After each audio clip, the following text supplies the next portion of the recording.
Sọ́mọ kan tó ń sọ ṣá. Oyún àjọ mọ̀ pé mi ni mo ní oyún. Àti jọ ń pẹ̀lú ẹ̀bọ̀n lájọ ṣe débi tó dé ìjọ. Kí ló pàdé tó máa gbalẹ̀ fún ẹ? Ṣé kìí ṣe tó ní orí oní fún mi ni? Mi ò lè parọ́ fún ẹ, mi ò lè tàn ẹ́ lórí ọ̀rọ̀ ẹ̀. Kò lè gbọ́ pa débi tó máa gbọ́ po. Tó bá gbọ́ pa tó ṣèṣì gbọ́ pa rárá, omi ló dà sórí pan. Dọ̀rẹ́ o, ṣé kìí ṣe pé yẹ kó jọ jẹ́ àjọmọ̀ ìyẹn àti ẹ? Ọkọ mi, tó bá jẹ́ ìyẹn, mo mọ̀ pé mo jẹ má bínú. Ó kàn jẹ́ pé tó bá jẹ́ pé ìwọ náà ni, tó bá ti wá ní ipò tó wà, ṣé ju nǹkan tí mo ṣe lọ. Gẹ́lẹ́ tí wọ́n ti mú àwòrán yín wá fún mi, ipe kí n ṣekú pa. Ṣe sọ̀rọ̀ ọ̀gá báyìí. Ṣe sọ̀rọ̀ ọ̀gá bíi ti báwo? Ṣé ìwọ fẹ́ lọ sọ fún ọ̀gá ni àbí èmi mo fẹ́ lọ sọ fún ọ̀gá tí ẹ kọ́kọ́ díje lẹ́nu? Mo ti yí ìpinnu mi padà. Gbogbo yín pátápátá bẹ ṣe wà yẹn, ìta. Ní ìdálẹ́bàá, iṣẹ́ ni mo pa. Àṣẹ mi gbọ́dọ̀ múlẹ̀ ni. Tí wọ́n gbọ́dọ̀ kúrò nílé yìí. Sórí nǹkan tó ń gbé lọ yìí, o ò gbọ́dọ̀ dànù, o ò dẹ̀ gbọ́dọ̀ mú. Ọmọ rẹ̀ tí wọ́n ti fọwọ́ bẹ̀rẹ̀ sí nínú. Ó máa ní ìṣòro lọ́wọ́ ni. Ayé burúkú lélẹ́yìí. Wá ẹ pé ìgbà tí mo wà nínú ayé, tí wọ́n ń pè mí ní kọ̀yà tí mò ń jẹ gangan ni. Àti pa ẹ̀. À ń forúkún ọ̀tún kúnlẹ̀ báyìí. Wọ́n fa ẹsẹ̀ òsì ẹ̀yẹ. Mo fa lọ́wọ́ alálẹ̀ wọn. Pé eré orí ìdílé dùn máa ń ṣe. Mo fi orí burúkú títí ẹ̀, mo fi sọ mí di díẹ̀ dùn àárín rẹ̀.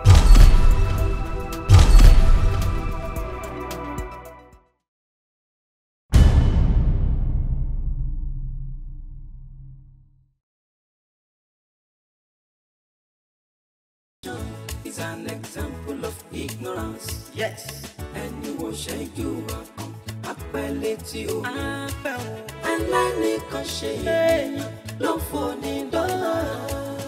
50-50 ló yẹ kó jẹ́ ẹni. Ìfẹ́ láàrin takọtabo. Tí kan bá ju ìkan, wàhálà ló ń fà o. Indecision is an example of ignorance. And you will shake you up. Apeleti omi, aláìníkan ṣe èmi ló ń foni dọ́là. Ẹ sọ fún rajaraja kó má ra dìgbòlù kó má ra o. Ẹ sọ fún oníjàkútẹ kó má tẹsẹ̀ bẹ́ẹ̀rù. Ẹ sọ fún lójú kò mú lọ kó má kàn dínú níyọ. Kó má kàn dé, kó má kàn dé. Ẹ bá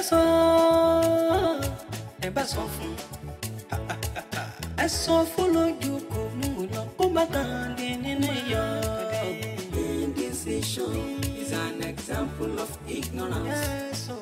Ẹni wo ṣẹ́jú akàn apẹ̀lẹ́tì omi. Aláìníkan ṣe èmi ló ń foni dọ́là.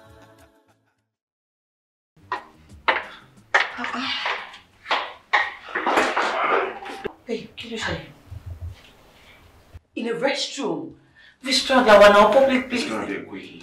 Oh, big go.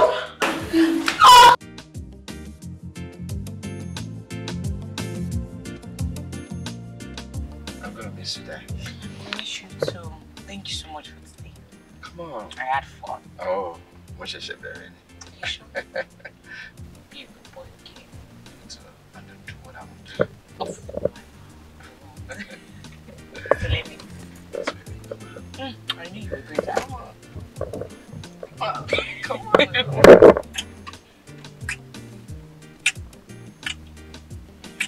Nah, you don't want to go. We don't want to. I love you. I love you so much. I love you too. Thank you for loving me so much. I'll see you tomorrow. Alright. Baby. Wait. I forgot to tell you that you mean so much to me.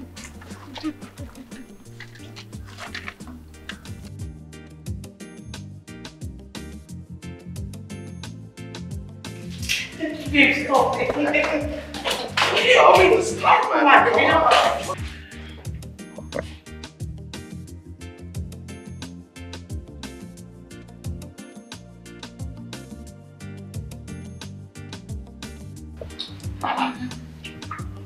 Mr. Tade. A ní room mi báyìí. Ṣé mo sọ fún yín pé mo fẹ́ room ni? Má bínú hotel management wọn allow orúkọ báyìí ní corridor. Ẹ ṣe. Ọwọ́ rẹ̀. Ẹ wọ́ balẹ̀.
Baby. Yes, darling. Do you know that whenever I look at you, I'm blushing, you know. No, that's the truth because I love you and you rock my world. Honestly, came in on my power for you. Láti jọ́ tí mo ti ń pàdé obìnrin. Me or you obìnrin tó jẹ́ kí n feel like a man beats her. Are you serious? I swear to God. As in, you complete me. Wow. Yeah. Mo máa ń dìde gbàdúrà sọ́lọ́run ni pé bí mo ṣe mọ̀ yìí títí tí màá fi kú mi fẹ́ mọ obìnrin mi mọ̀ láyé mi. Àmì o.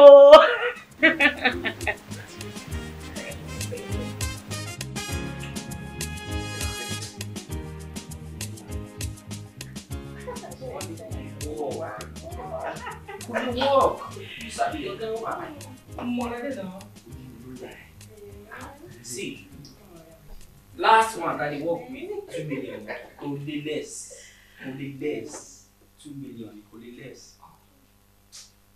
1.5 did it work? Could it work? Jackie Bastard, my paper dancing. Could it work, sir? Wow, listen, I think what else? Kí ló sọ? 1.5 on new. And guys, it's shitty. I'm telling you. Well, if you feel more, you feel more, you take computers, you feel more, you take back. But 1.2 TV got a gap with me. You sabi me, you know, I know they take money joke. That did now. You can't run getting 1.5 now. You know, any of buying thing, you can't just buy 1.2 TV. Calm down now. Baby, That didn't put you on that way. Just see Benny. I do 1.2. Stop it, Daddy. That is my son. 1.2 living come out back. That means somewhere.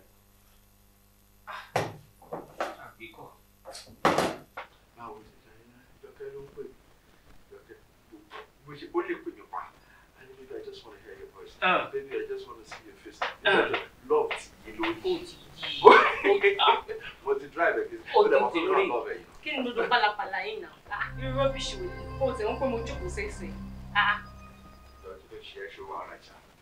Look us, we'll do that to my complaint. You know the action. Are you for real? I do really. Show why me no roll away. The people as you go, yeah? Modano. Right, will be my claim. Hey, if you're gonna, today I again, yeah, go do more than she. Modano. Doctor Yolanda will what? Timo light on, told go back on law. No, paper making. Get back to where they Papa fucking no direct law. Only a what they say lawyer me very more. Oh, tell me, but change. How will you say that they are wrong? Oh, labor change. Idiot, I just the manager. Oh, he said, when is here? Idiot to me. The only thing is more bad than the way over issue. But woman for money will anybody would also to some. Kó tó máa sún mi nípa Tádé nìyẹn. A kò tẹ̀ máa wà ẹni a kò ní pé èèyàn kò ní ṣe kankan. Téèyàn bá wà pẹ̀lú ẹ̀ ló mọ̀ pé èèyàn wà pẹ̀lú òun. Téèyàn bá sí pẹ̀lú ẹ̀ kò tiẹ̀ care. It does not care. Kò ní pè, kò ní pick up. Kò ní check up lórí èèyàn. Kí ni gbogbo ilé ìsìn? Madam, what time? Mo actually wo ìkọ̀kọ̀ lórí TV nsìn. Mo wá jà láti ìyáàzẹ̀. Mo láti ọjọ́ ọlọ́dẹ ní fíìmù. Well, mo kàn ní kí n try ni. Kàn ní kí n try. You know that. Okay.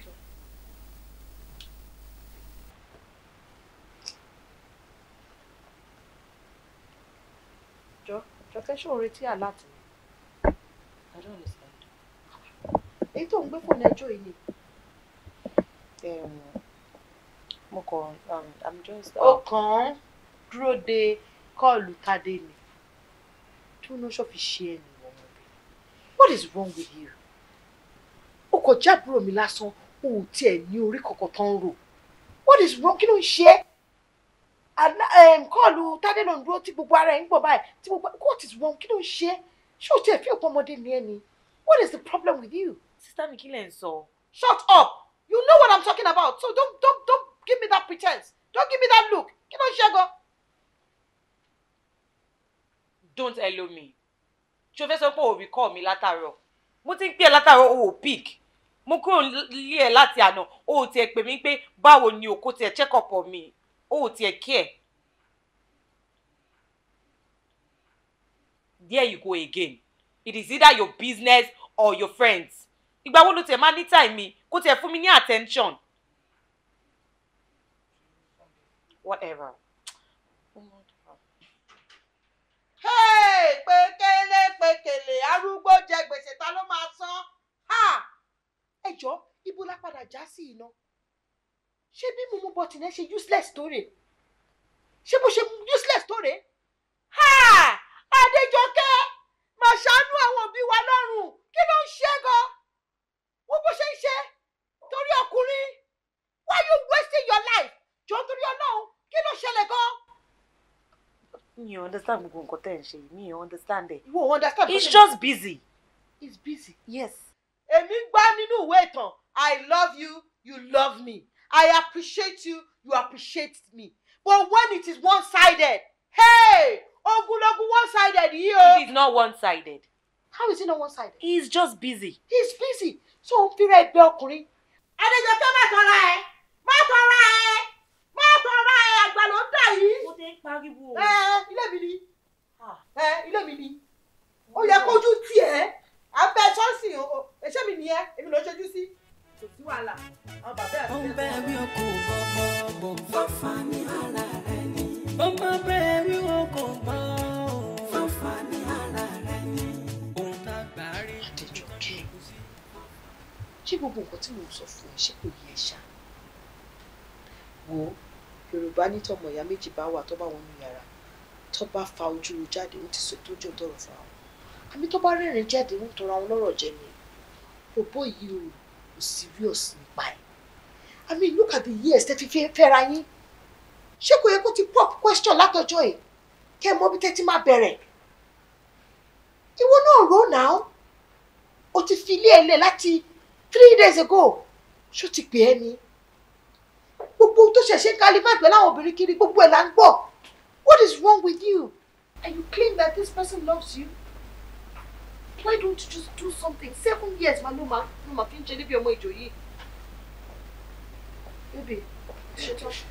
Yeah, I think I'm good like this. Yeah, looking good. Okay. Kí ló dé tí ojú Jọkẹ́ ń bá?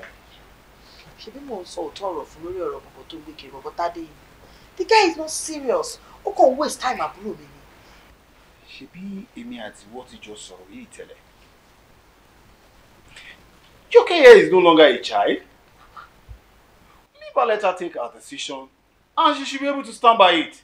Ṣé nǹkan tí wọn náà máa sọ nìyẹn? This is what you're going to say. So you're supporting her. Jọkẹ́, please help me with that. Okay, sir. Have a nice day. And you too, my dad. Yes, sir. I'll see you when I Ẹ ṣé gan ni, sir. Máyì bó ti máa ń dá sí ọ̀rọ̀ Akin. Mo dẹ̀ like aṣọ tẹ́ wọ̀ yìí. Àánú ẹ ṣe mí, alábòsí. Tí ara ẹni mò ń bá ẹ sọ, tí ara ẹni mò ń bá ẹ sọ, kó má sọ wípé alájọbí ni ẹ̀gbọ́n tó ní kò bá sọ tọ̀rọ̀. Òun ni mo ṣe bá ẹ sọ, àmọ́ tí ẹ fẹ́ sọ pé kí n gbẹ́nu mi dákẹ́, mo ti gbẹ́nu mi dákẹ́. Ẹ rí program tó ń ṣe yìí. Ó wà lára ẹ̀, èmi ló fi wégi. Mo pàlù fún ẹ. Bad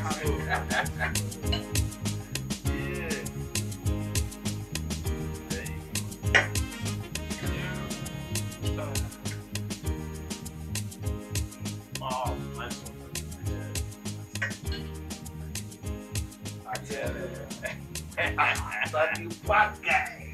Alright guys, so an everlasting friendship guys. Yes, so cheers. Hey guys, memories are not mad.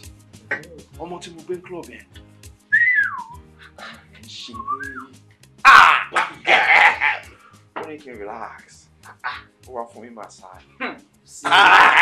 Mo ṣe rántí wọ́n pray me. Wait, why you say that only you?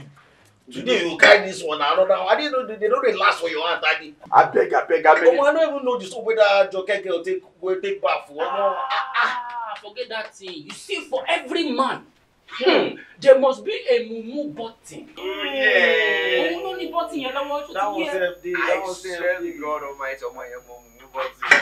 Oh man, Hey, Jockey baby, darling, how are you? Can you stop? Yes.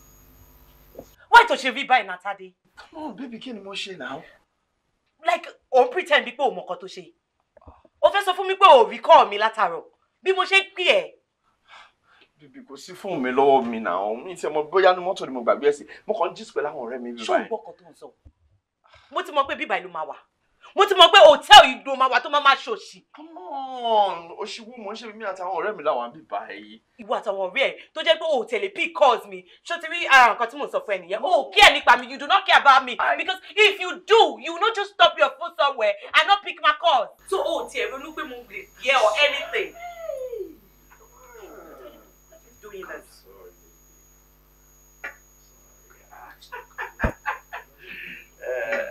Hey guys, please can you tell us sorry? Oh, babes, he's so sorry. All are sorry. Everybody says sorry. Sorry, darling. Come on. And I'm going to tell you sorry in a special way. Really? Yes.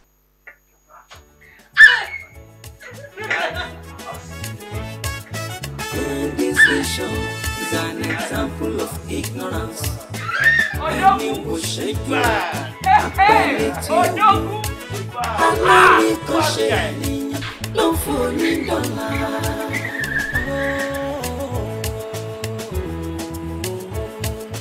Indecision is an example of ignorance. Babe, make sure go with me. You know what?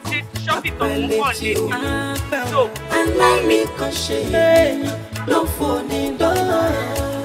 50-50 ló yẹ kó jẹ́ ìfẹ́ láàrin takọtabo tí kan bá ju ìkan wàhálà ló ń fà o. Indecision is an example of ignorance. Ẹni wo ṣẹ́jú akàn apẹ́lẹ́ tí o mọ̀ alánìkan ṣe ló ń fò ní dọ́là. I don't want to write that mission useless by. It's you better for me go record ni. At least ó yẹ kó pè padà nígbà tó rí request.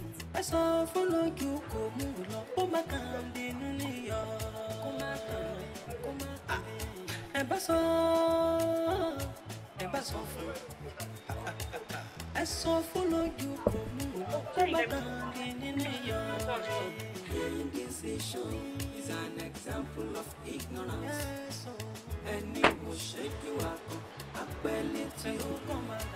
Alánìkan ṣe ló ń fòní dọ́là. Sis. Yeah, any problem? Actually mo order fún cab ni. Rider mi kò dẹ̀ gbé call. Bọ́n ṣe máa ń ṣe nìyẹn, má dá wọn lóhùn. Wò ó cancel ẹ̀ kí n gbé ẹ débi tó ń lọ. Are you sure? Yes. Come on, hop in. Thank you, sir. Indecision is an example of ignorance. Ẹni wo ṣẹ́jú akàn apẹ́lẹ́ tí omi. Alánìkan ṣe ènìyàn ló ń fòní dọ́là.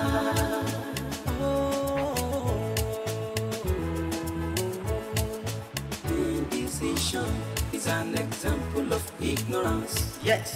Ẹni wo ṣẹ́jú akàn apẹ́lẹ́ tí ó fẹ́ o aláìníkan ṣe ló fò ní dọ́là. You're looking so beautiful. My name is Barrister Williams. I'm a lawyer by profession. In the shopping mall, totally me, Atile Boyen, Emi Tolong Chukwen. Nice. But did I just hear you say lawyer? Yes, yes. Hey. I'm a lawyer. Yeah, I fear lawyers. Why? Why? Yes. Because I'm not parony now. She a lawyers to just be a man be a beef one larry. A man be a refelebi. A man will pay client in you. Still, you defend him in court. Yes, you're wrong. I can tell you yes and no. Oh. Because we are doing our job. Make sure you're working and we are trying to help people out of their predicament. And what do you do? I'm into estate management. Oh. Yes, sir. Oh, nice job. Very, very lucrative job. Oh, but I tell you, very stressful too. Yes, yes. Position you was stressful. There's no job you was stressful. I'm on 4 hours. Níwájú adájọ́ ń gbà mí. So, gbogbo iṣẹ́ náà ló ní answer títí. And to tell you what, it seems I'm looking at a potential business associate. How? I have a lot of buildings scattered all over this country, and I wouldn't mind if you can join me. Really? Yes. That's going to be a good one. I wouldn't mind, sir. You wouldn't mind? I won't. Good. Good. Then go into business. Wow. Yes, you're into business. Nice meeting you. Thank you for the right, sir. Yeah, other things. How far now? Where you guys make level now? Our boys want to be man. Yeah, no wala. We got that. No worry, sir. No worry. Yeah, no worry. Oh, yeah, sure. Alright. Nice one, how them be? Almost see them girls. Hey, you supposed to trust my judgment now. But I carry front. You carry back. Don't get the whole package. Yeah. I tell you. But I don't want white material. I don't want. See, when you see them, you supposed to trust me now. This guy, I tell you, nice. Don't worry. I want to buy you. You supposed to trust me now. So I tell you, I swear, I trust your judgment.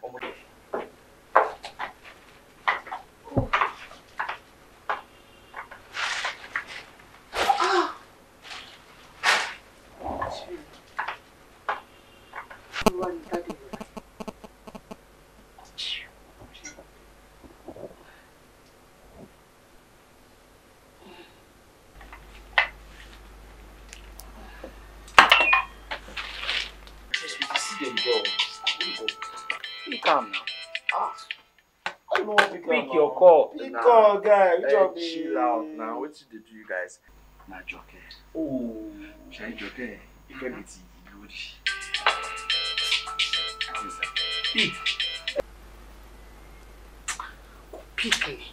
Pick. Ah. Oh, daddy to see baby. Kini gbogbo ile. If you say an emergency or something, if it is something important. So, now that's where they come, go do today. Too like woman. I agree. No, don't good daddy. This guy. Oh, it is so me. Eh? To face for me ko won we call me ni. To come and drop phone síbí kan kò ní pick. To bá dey say am so oríṣiríṣi. I kept my phone somewhere. I do this, I do that. At least what a pick. I because send message. I'll call you back. I'm in a meeting.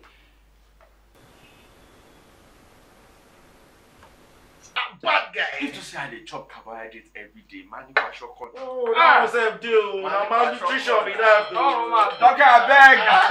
Chill out. You be my babe, but today. What's here to like be? What's happen?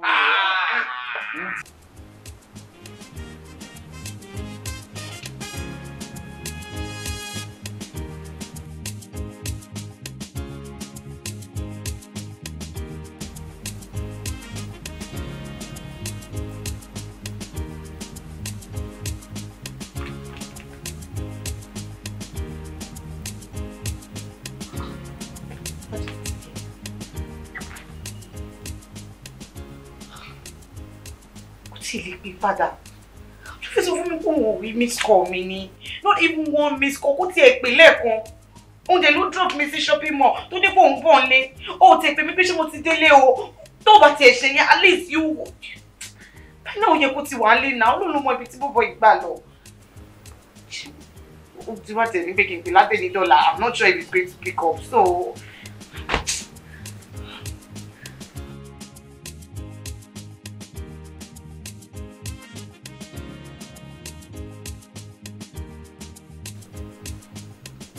Bro, can you plan it for next week?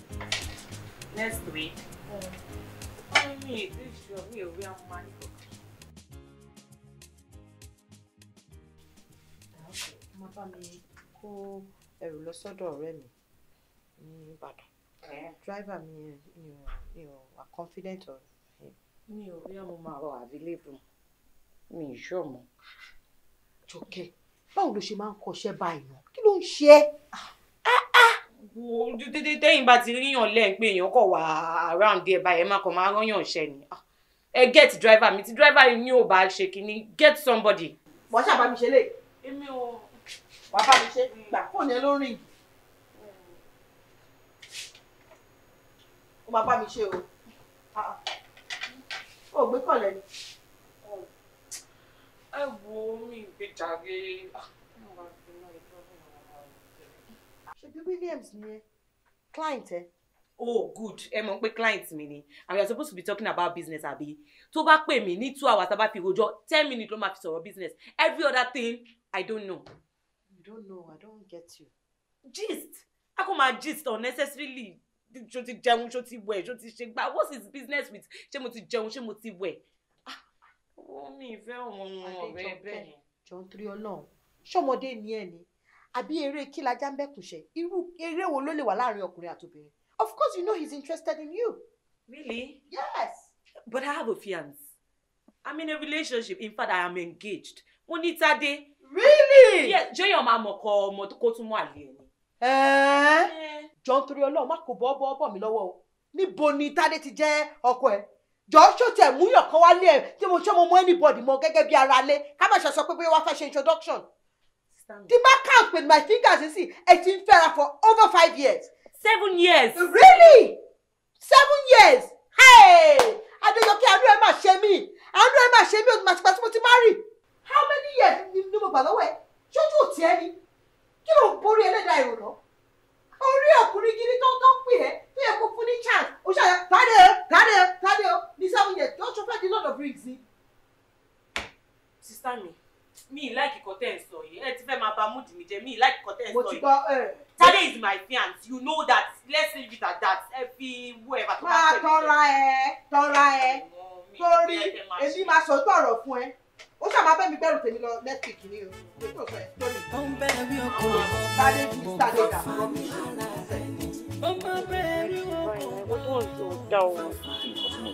You're not giving me attention now. Too much, but I'm thinking the career tó sọ fún mi pé o wà busy. It's unfair now. Báwo ló ṣe ń sọ̀rọ̀ báyìí now? Mi ò like bó ṣe ń sọ̀rọ̀ yìí. Ṣé o gbàdúrà kí n busy sí ni? No baby, we don't like that now, but you used to give me attention before. Má fún attention now. A máa ń jáde. Mi ò like ẹ o. Àwọn complaints ẹ̀yẹ ti ń pọ̀ jù. Mi ò like ẹ. Understand now. Mo many time me tẹ́lẹ̀ now. We do a lot of things together. We hang out together. Ìjẹta mo ṣe pé let's go out on a date and you keep saying you're busy. Babe, you're always busy before now.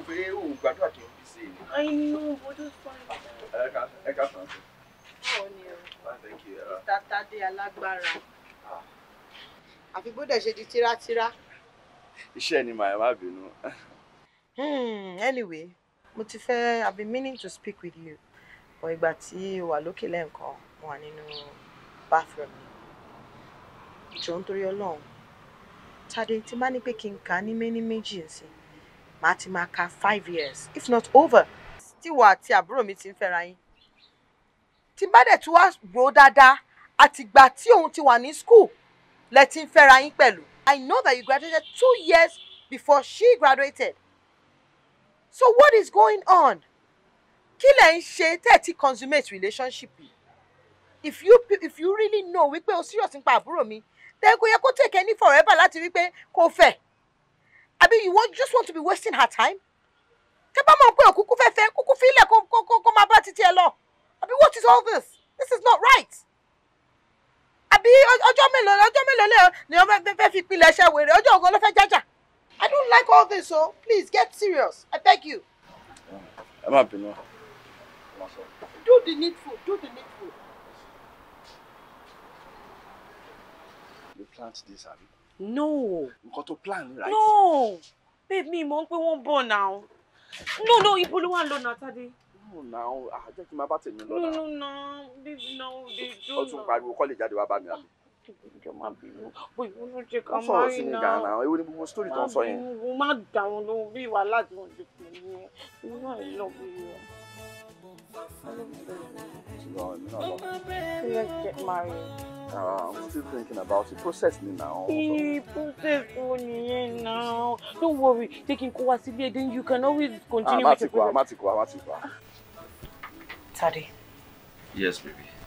Ṣé o fi pé à ń fi ọ̀rọ̀ ìfẹ́ wa falẹ̀? Falẹ̀ bí ti báwo? We've been together for long. If I am to be precise, 7 good years. Oh, nǹkan kò tó yẹn ṣá. Really? Now you know. So, kí ni nǹkan tá à ń ṣe? Àwọn parents wa ò tí mọ̀ wa. When are we getting married?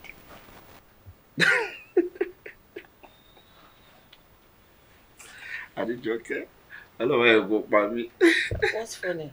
What's funny now? Marriage ló ra sọ bẹ́ẹ̀ yẹn. Come on. Me marriage ò tí sínú dictionary mi. Are you joking? I'm not joking now. Like, are you joking? Like, so serious? Abumba mi ṣeré. Shomohe Ijesha, you're in your early 30s. Oh, there's a funky marriage or see dictionary or what are you saying? Adéjọkẹ́, there's something you don't understand. Okay. Marriage we should continue to jump into like that. Okay. Yeah, only process. Only process and that's to follow processing. Come about be jáde padà. Marriage new process. Okay, is there a form or only koto yeka, only paper koto yeka feel? Because I do not understand that process. We've been dating for long. 7 years, study. 7 years. She, iwa mi lo ti money. Abe mi ni mo ti mo we to ye kin study. So now tell me the process. Let me understand. Because to ba ti wrote ti at least wrote me. Obìnrin ni mi, ilé obìnrin ò pẹ́ ṣú. So tell me. Well, Ọlọ́run dá wa yàtọ̀ ní báwo ni ilé ṣe máa ṣú, ilé ò lè ṣú láíláí. I might take time and the process sincerely. Okay. Yeah. So let's get married. You don't dárúkọ marriage bẹ́ẹ̀. I'm not ready. You're not ready. No. But I'm ready. I'm ready. I don't understand what we are doing. We're taking time on this. I'm ready. It's 7 years already. Let's get married. Má sọ̀rọ̀ bẹ́ẹ̀ yẹn. Marriage ò ń ṣe nǹkan tí yẹn kò máa sọ bẹ́ẹ̀ yẹn. Tade. Yóò jẹ́ ká drop ẹ̀. Ṣé o ń tọ́ mi? Ṣé n bá wo ṣé orí obìnrin kankan pẹ̀lú mi? Aside you, mo búra pẹ̀lú orúkọ Ọlọ́run, aside mi ò tí ì rí obìnrin bá wo bá pa. Don't start. What I am saying is, when are we getting married? Let's give it another 10 years.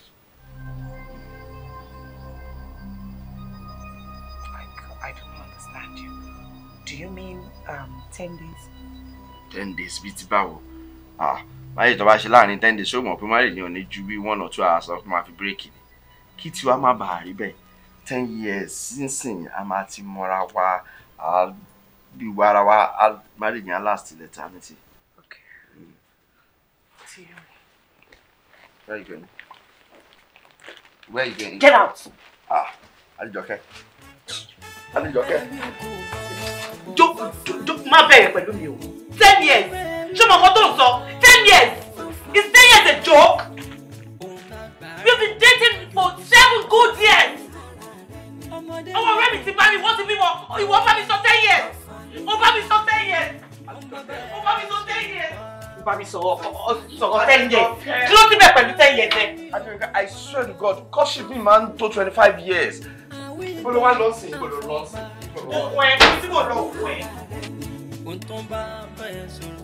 fetí fáfani ara rẹ ni. Ọmọ mi gbọ́rọ̀ sí mi lẹ́nu yàrá. Adejoke, you just don't know how much I love you. You are my only surviving sister. Èmi àti ẹnìkan ló kù. Àwọn àgbàbọ̀ wọn ní ọmọ tó bá máa dá ṣàmù àti kékeré ló máa ti já ṣàmṣàm. Wo ojú ti fi hàn.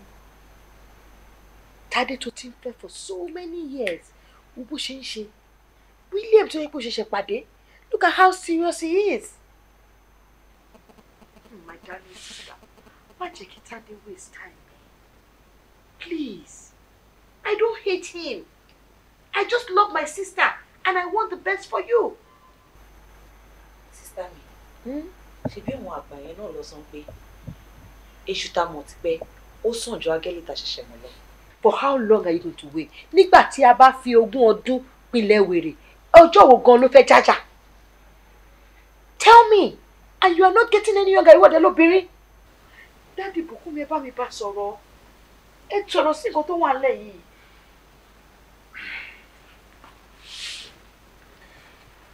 You know, láti bẹ̀rẹ̀ for a very long time, that's all. But I think it is high time for me to put 1 or 2 words into it. Well, ṣorí nǹkan tó ń ṣẹlẹ̀ láàrin ìwà àti àfẹ́sọ́nà ọkùnrin. It's none of my business. But ṣó wá rí marriage yẹn gangan is my concern. You and Tade have come a very long way. And I remember, nígbà tó wọ school, you and your classmates, and most of the people said you're walling by, none of them were in any reasonable relationship. But you and Tade have been since then. Falling late. They are all married now. With a kid or 2. Tade, talking about age, is quite matured. Financially, it's okay. Look at us. Look at me and your sister. We started from somewhere. And even you can sing the praises of how far we have come. This guy, William, right? Yeah, William. I think you should give him a chance. Joke? What do you think? I'm not telling you to cry. I'm just telling you to do the right thing. You fẹ́ kí mi náà máa sunkún ni. It's okay. It's up to you. It's up to you.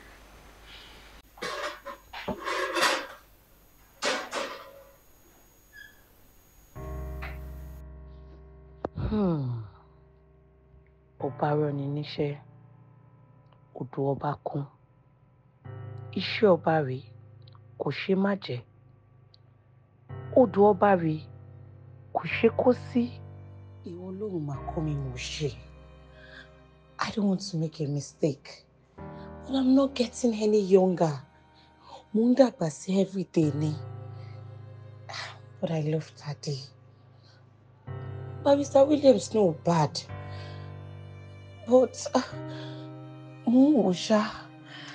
confused. Aláti ṣe mi, a máa ti ṣe àárẹ̀. Ọlọ́run á kọ́ mi mọ̀ ṣe. Ọlọ́run á kọ́ mi mọ̀ ṣe. Jẹ́ ń pe àwọn méjèèjì. Èyí tó bá kọ́kọ́ pè mí.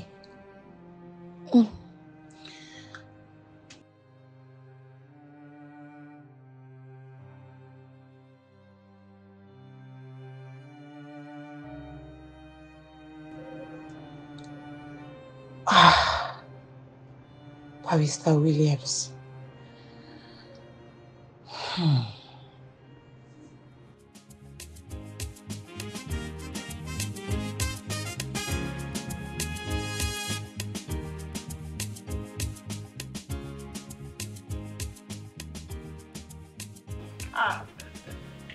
That day was glorious. I know me. Now man you be. Now man you be.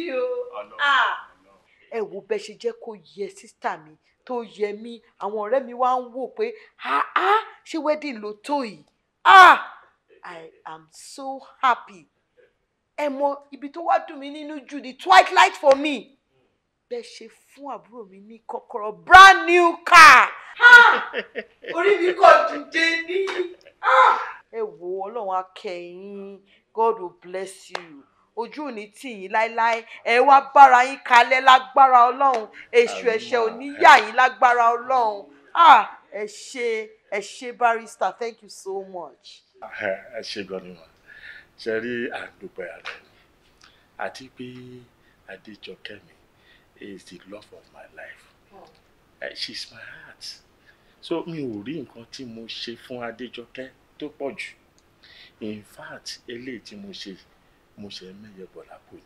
Orí mi wú. ṣe fẹ́ gbóòtọ̀rọ̀ ìfẹ́ mi pẹ̀lú ẹ̀ títí di thy kingdom come. Àmín. ṣe wá rí oyún tó ní síkùn kọ́ ló ń bá mi sọ láyọ̀ àtàlàáfíà kó dẹ̀ má fi ní lára. ẹ wo ibi lọ́rọ̀ tí mo fẹ́ sọ. ìyàwó.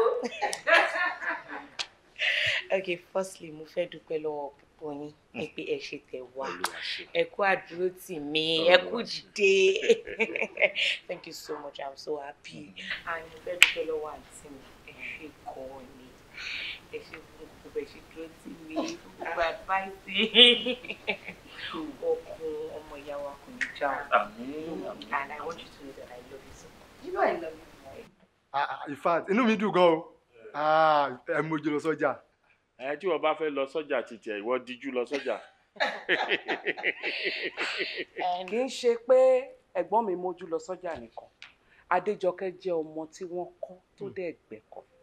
báwo rí ara ẹ wàá gbádùn lé wa.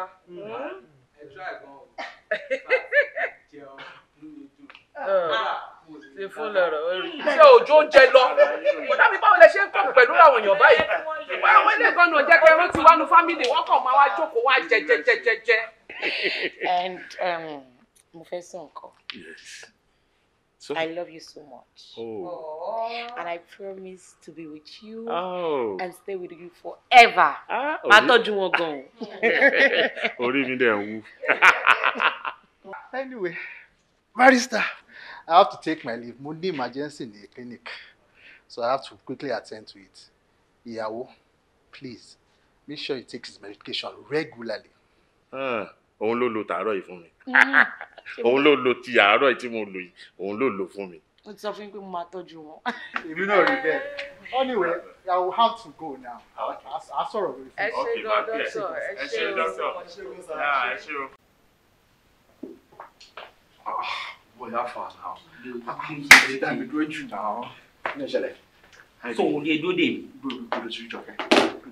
Look, I'm going to Jọkẹ́. Hey, Mashi. You know now. You know how Jọkẹ́ be to me. I know. Mashi. I know. Don't for me number.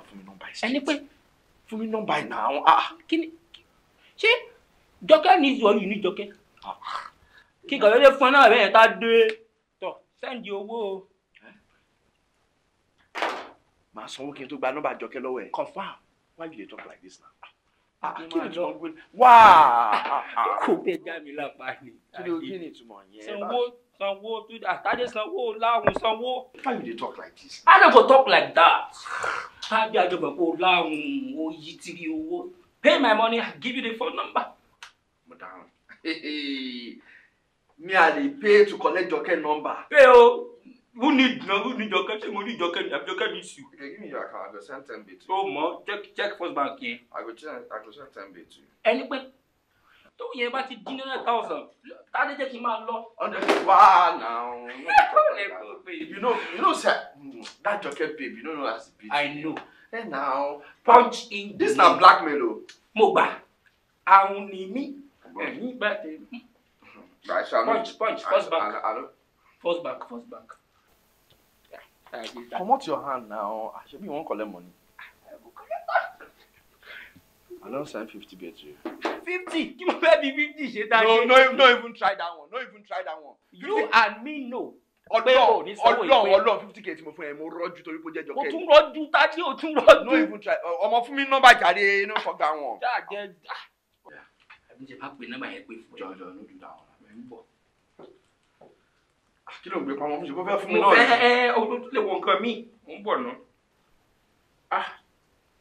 gbà ṣe don reach. don reach. correct.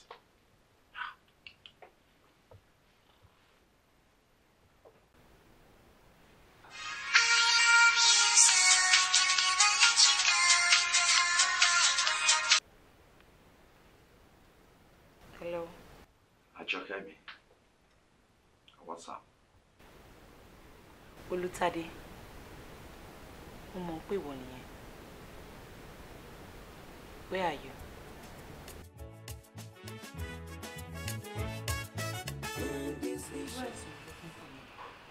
Ṣé ìwọ tó jẹ́ pé ọ̀nà àrà? Where is the class for? Ṣé bí mo ti máa sọ fún yín pé kẹ́ máa attend sí yàn dáadáa? That's okay. Ìwọ tó jẹ́ pé ọ̀nà náà fọ́nà ló ń fi máa jẹ. Ìwọ fẹ́ máa accuse me. I called your number. It wasn't going through. Mo tún lọ sílé ẹ̀ ní occupant ni mo bá ń bẹ̀. Má bínú. Mo lọ fún 3 years course. Thank you. Mo lọ fún 3 years course ni mo dẹ̀ decide láti dúró for a while. And as your girlfriend or your fiancé, mi ò ṣe sọ fún. Mo pe nọ́mbà ẹ kò lọ. And that's because I changed my number. Ṣé tí pé mo ò ní fault báyìí? And congratulations. Thank you. How old is your daughter? 4. 4. Ọmọ yẹn tí mo rí yẹn jọ mí ṣá. And what is that supposed to mean? Just saying. I think. Hey, ṣé torí pé mo sọ pé ọmọ ẹjọ́ mi náà dẹ̀ fẹ́ dúdú dìde? Because me understand where you think for drug more on serious attitude. You're shouting. Then stop making me shout. Don't embarrass me now. Enjoy your meal. I have something to attend to.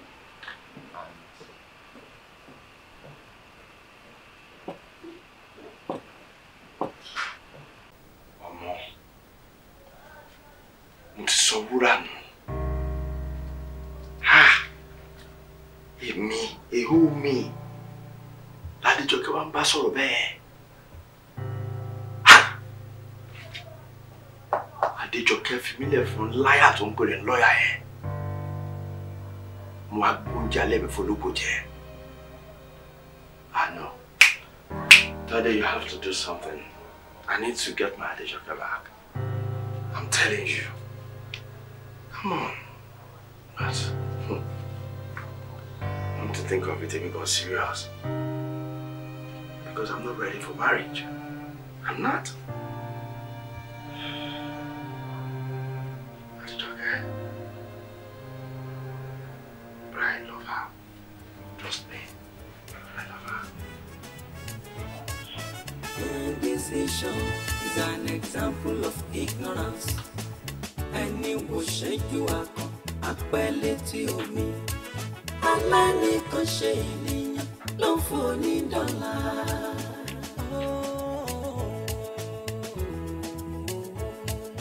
Indecision is an example of ignorance. Yes.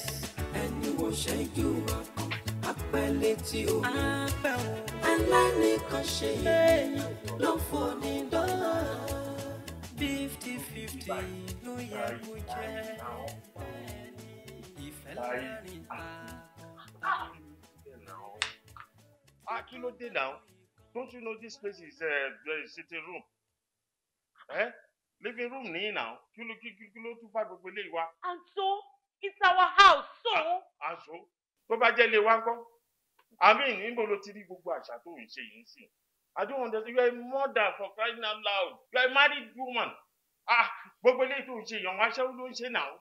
Aṣẹ́wó? Yes. Baby, we are too boring. Gbogbo ẹ̀ wà boring. Ó kò wà silent àbí bí graveyard. It is too boring. Let us spice it up.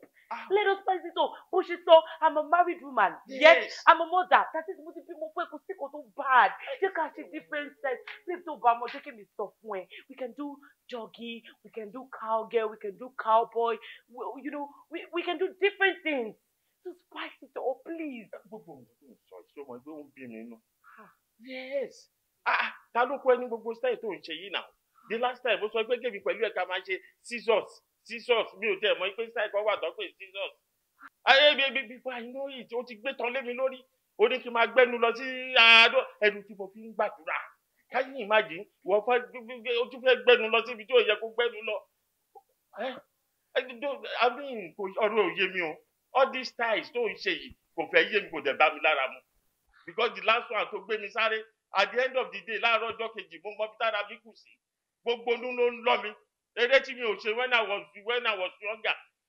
When you were younger? Yes. Just like you said, when you were younger. But what's your upgrade? How? Yes, update your app. Upgrade it. What's your upgrade? Different styles. The scissors, you know, cowboy, cowgirl, like I said. We can do different things. Oh, let me get in come on, let me get this.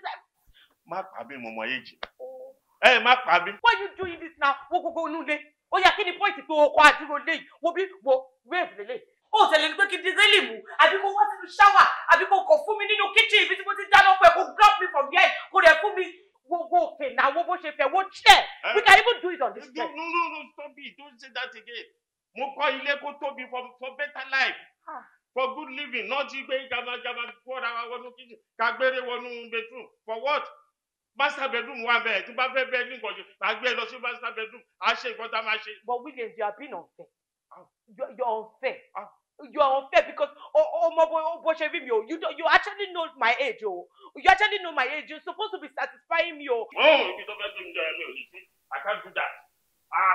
Ọlọ́run ti ṣe ibi tá a máa gbére lọ ó ti fi wọ̀n wá. Èwo tún níbi tí èyí ṣe ìṣe ọ̀gbìn káàkiri. I can't do that. So you are talking about doing the missionary side.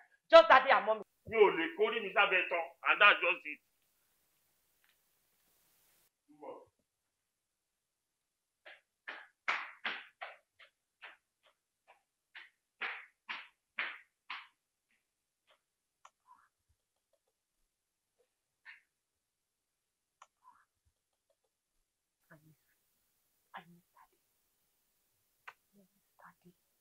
Ṣé kò tí máa jókòó sí i?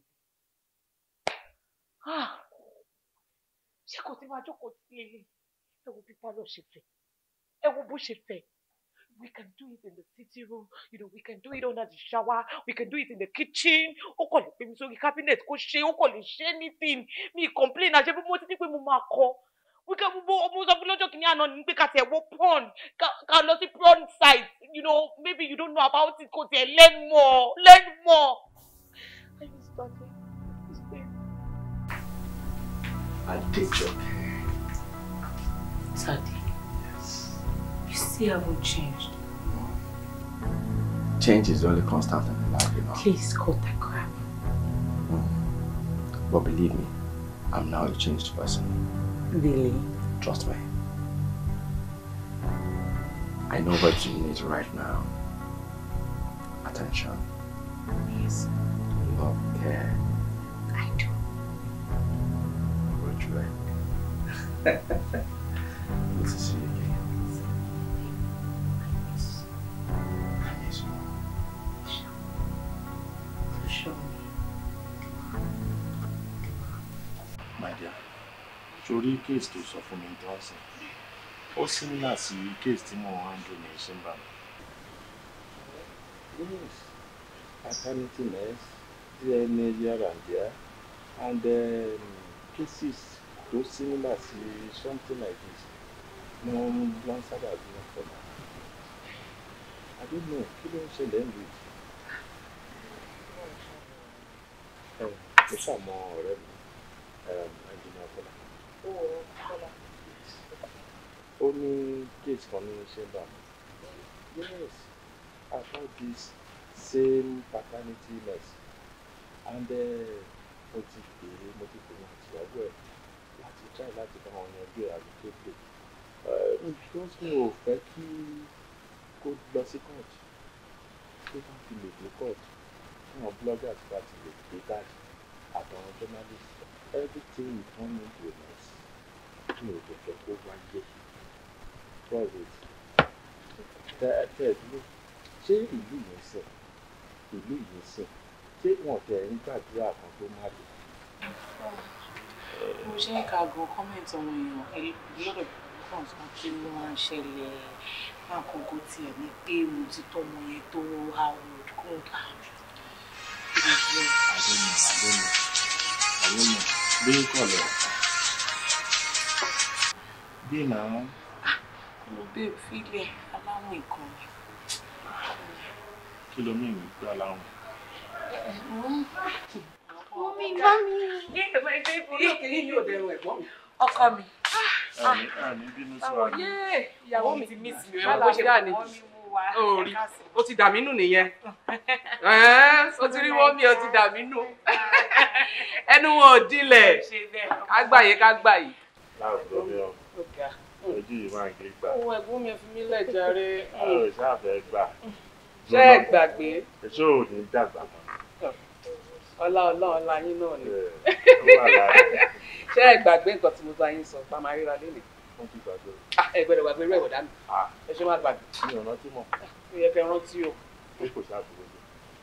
Sígbà tí ò ní bàdé bọ̀ bẹ́ńbẹ́ náà ni ó bẹ́ńbẹ́ kò bẹ́ńbẹ́ kò sí tí ó dà.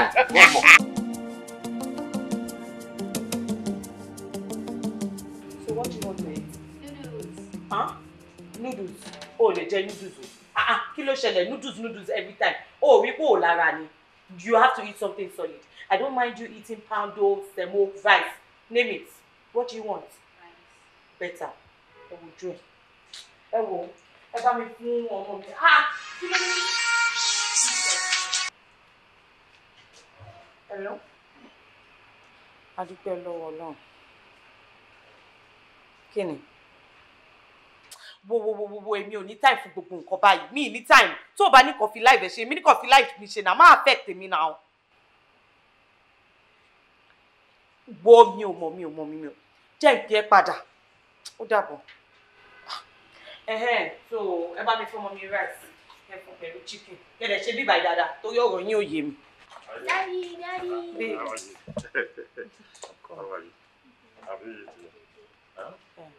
Ọmọ ẹ tó ní noodles ló ń fẹ́ máa jẹ kí. Maja, mo fẹ́ travel. Travel? Yeah, fẹ́ sí Abuja. O Williams àjọ kúrò nílé náà ó sọ fún mi. Torí ẹ̀ náà ni mo ṣe wá síbi láti wá sọ fún ẹ. Tí bá kàn lọ just like that wà tó máa bínú. Máa jẹ. Dà mo ti gbọ́. Ìgbà wo ló máa dé? Ṣé Bọ́lá ló máa dé? No. Ọ̀làkọ̀, màá lò tó 2 weeks. 2 weeks? Yes. Williams 2 weeks. Business ni mo ń lọ fún And now. so a máa miss 2 weekends pẹ̀lú ẹ̀ ó yẹ kó tiẹ̀ dúró létí wa now it's unfair now 2 weeks you go for meeting every time it's not nice. Má bínú ìwọ náà ló sọ pé o fẹ́ upgrade business ẹ̀ ebi kan ṣàlà tí máa rówó tó máa tá máa dà sí business ẹ̀ náà. mo ti gbọ́ o ṣe owó náà ni. ẹ ṣe kakújọ máa lọ àmàdé lọ fi ọmọ sọ́dọ̀ àbúrò. wọ́n má wọrí ìwọ nìkan dá máa lọ mítí nàìjíríà ń dúró tó wọn. jẹ́ ká jọ máa lọ náà. mi ò lọ mo ní mo ti gbọ́ ẹ ṣe. ò ń bínú. mi ò bínú but 2 weeks ni má tún extend it. That's right. Indecision is an example of ignorance. Ẹni wo ṣẹ́jú akàn apẹ́ létí omi. Alánìkan ṣe ènìyàn ló ń foni dọ́là.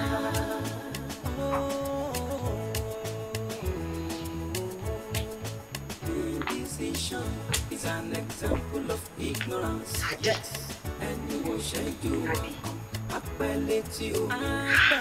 Alánìkan ṣe ènìyàn ló ń foni dọ́là. Ó ṣe sùn. Irú ohun wo ló sùn yìí? I've been knocking at your door for the past 2 minutes. Ó ti ti mú rẹ yọ. I'm sorry. Tó o tún ti mọtí. But you got me drunk. I got you drunk. Yes. Will you ever change? Yeah, did you go along? Did you? It's happening. Owó ti jẹ́ kí n mọ̀ nǹkan. Competition is an example of ignorance. Ẹni wo ṣẹ́jú akàn apẹ́ létí omi. Aláìníkan ṣe ènìyàn ló ń fún ní dọ́là.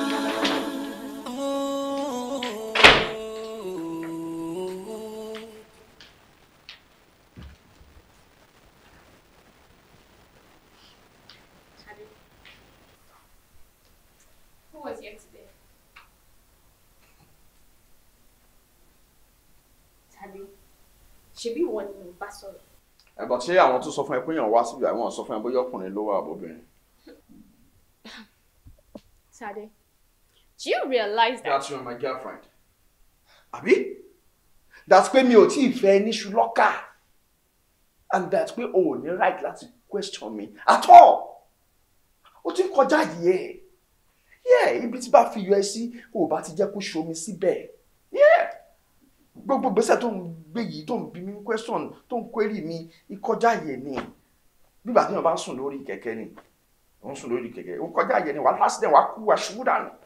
Yeah. Really? Yeah. Òrùka yìí ò tí ì dánwò ẹ̀, ó dẹ̀ ń ṣe gìlàgìlà. You are just a girlfriend. Girlfriend. So, hold on. Basically, you're telling me that as my boyfriend, mi ò ní right láti bí any question. Wọ́n náà gbọ́ nǹkan tó sọ. Girlfriend. Just girlfriend, not girlfriend. Come on. Tírú yìí ìjọba bá gbòrùka tán, ẹ má gbá Buhari létí kẹ. Tade, it's me. Come on. Who are you? You're walking out on me. So? Oh my goodness.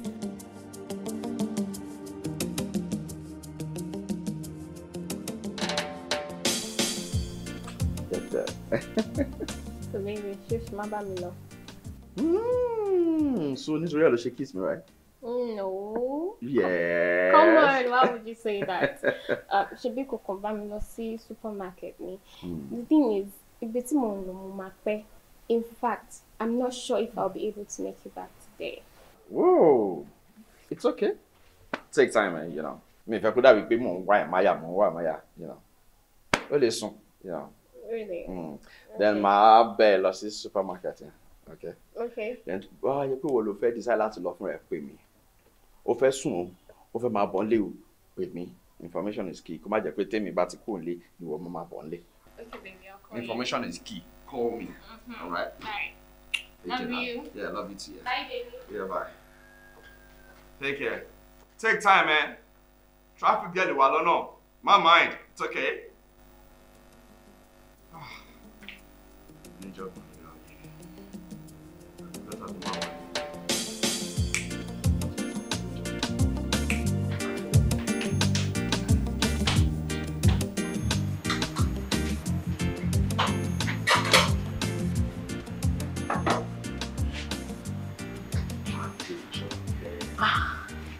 Here he comes. You don't like it? I do. You know I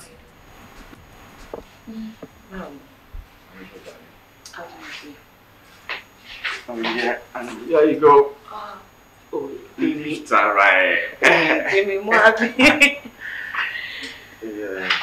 Babe. Tade. You know I miss this.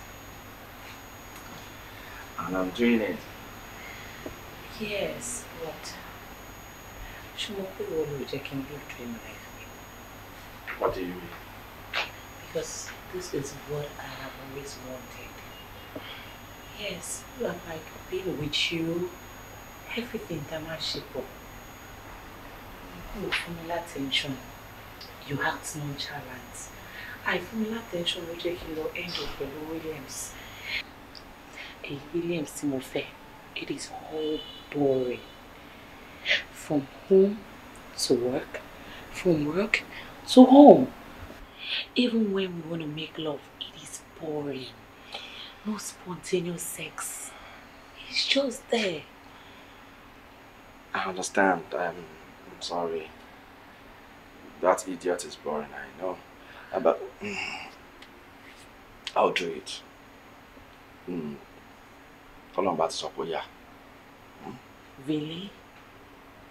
o tó wà sure at what age Tade o wà sure nǹkan tó fẹ́. Mo mọ̀ nǹkan tí mo fẹ́. When are you going to settle down? Ìgbà tí màá débẹ̀ yẹn ni mi ò mọ̀. I know it is you, but when the question tí mi ò lè dáhùn tá máa feel it for long.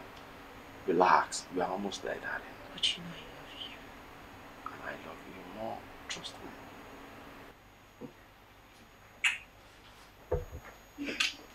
Very good.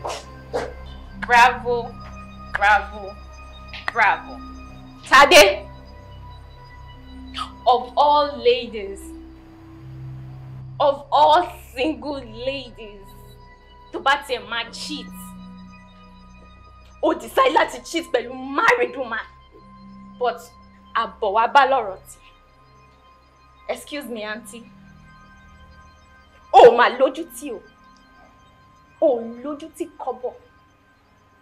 Aláìnítẹ́lọ́rùn dẹ̀ ni ẹ́ pẹ̀lú. Olójú kòkòrò ni ẹ́. Ó rí anybody láti bá drag.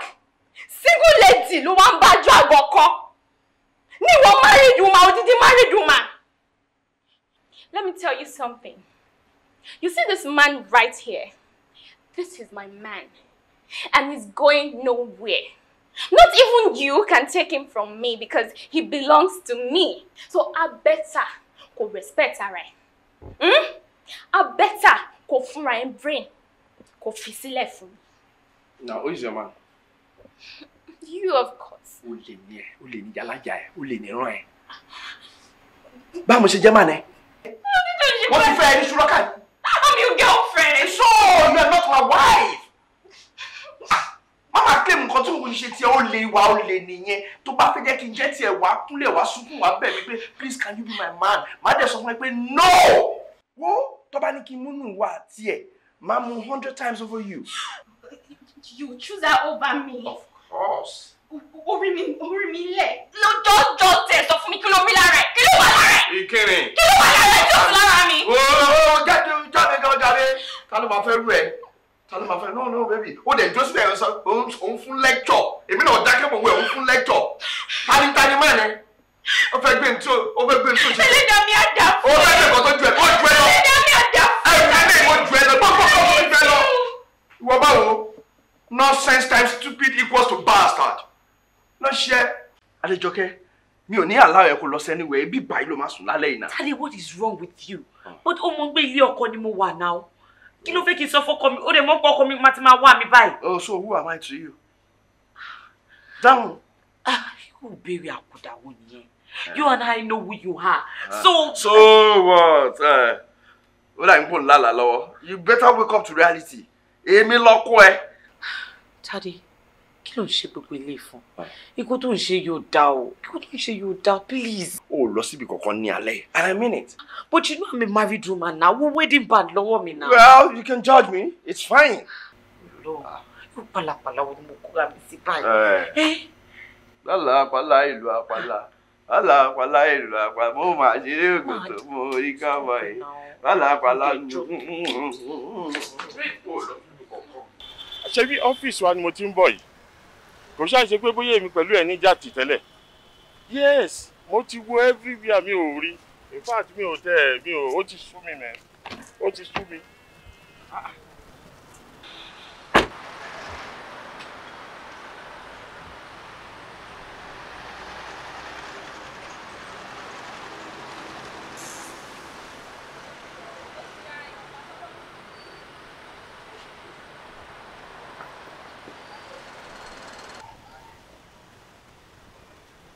Ẹ káàsán sà. Ṣé ìyàwó yín lẹ̀ wá? Why the question? Ṣé o mọ ìyàwó mi ni? Bẹ́ẹ̀ni, mo mọ̀ dáadáa. And bí mo ṣe ń sọ̀rọ̀ yìí, mo mọ ibi tó wà. Mo mọ ibi tí ìyàwó mi wà. Mo fẹ́ kó mọ mi débẹ̀. Ọ̀yà, má bọ̀ nínú mọ́tò, ó ṣe. Indecision is an example of ignorance. Ẹni wo ṣẹ́jú akàn, apẹ́ létí omi. Alánìkanṣe ènìyàn ló ń fò ní dọ́là.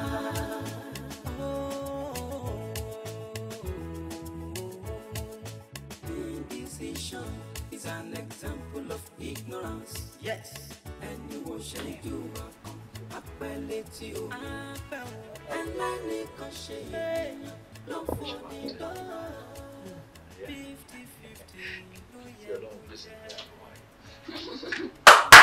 Olele, Sherry, you're telling you, here's your darling wife. What she? Aláṣẹ wa láìní tẹ́lọ́rùn. Ẹ̀rí bó ṣe rí oníranù. Ah, Jọkẹ́. This sitting position with me. Sitting position with me. Sitting position wo ni kí ló kàn yín? Ìwọ ọmọkùnrin ìṣó gbádùn. Ìyàwó lé mà ní. Ìyàwó mi tó wà lẹ́yìn. Mr. Man ẹ̀ dẹ̀ má kọjá ìyàrá yín. Tí bá gbàlagbà ara yín, ẹ má fi wọlé náà. Kí ló ń ṣe yín? Ẹ wọnú ilé mi wá ẹ̀ ń bẹ̀rẹ̀ sí sọ pé ìyàwó kan ṣẹlẹ̀ dẹ̀ ń pakọ̀. Ẹ̀yin gangan ló lé. Ìyàwó ti tèmi lélẹ́yìí. Ṣé o gbádùn ṣá?